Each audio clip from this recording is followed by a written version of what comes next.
Genesis 33, GNT, Good News Translation, Jacob meets Esau.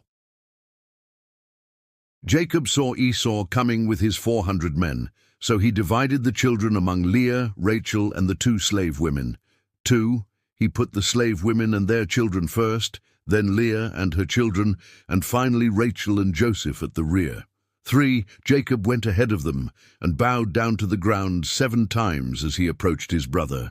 But Esau ran to meet him, threw his arms around him and kissed him. They were both crying. 5. When Esau looked around and saw the women and the children, he asked, "Who are these people with you?"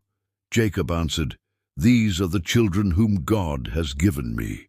6.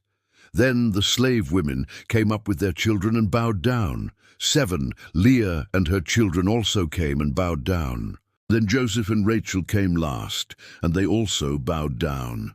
8. Esau asked, "What about all that group I met? What was that about?" Jacob answered, "It was to gain your favor." 9. But Esau said, "I have enough, my brother. Keep what you have." 10. Jacob said, "No, please. If I have found favor with you, accept this gift from me. To see your face is like seeing the face of God, now that you have received me so kindly." 11. Please accept this gift which I have brought for you. God has been kind to me and has given me everything I need. Jacob insisted until Esau accepted. Jacob and Esau go separate ways. 12. Esau said, "Let's get ready and leave. I will go ahead of you." 13. Jacob answered, "You know that the children are weak, and I must think of the sheep and cattle with their young.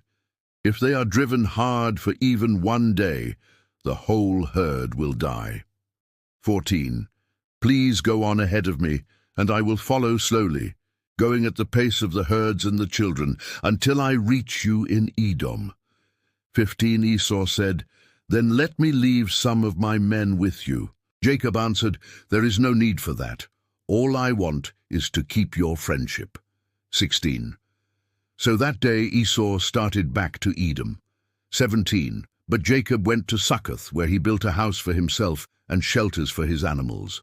That is why the place was named Succoth. Jacob arrives in Shechem. 18. Jacob returned safely to the land of Canaan from Mesopotamia and camped near the city of Shechem. 19.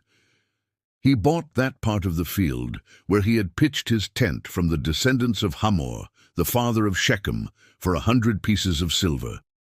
20. He put up an altar there and named it El Elohe Israel, God, the God of Israel.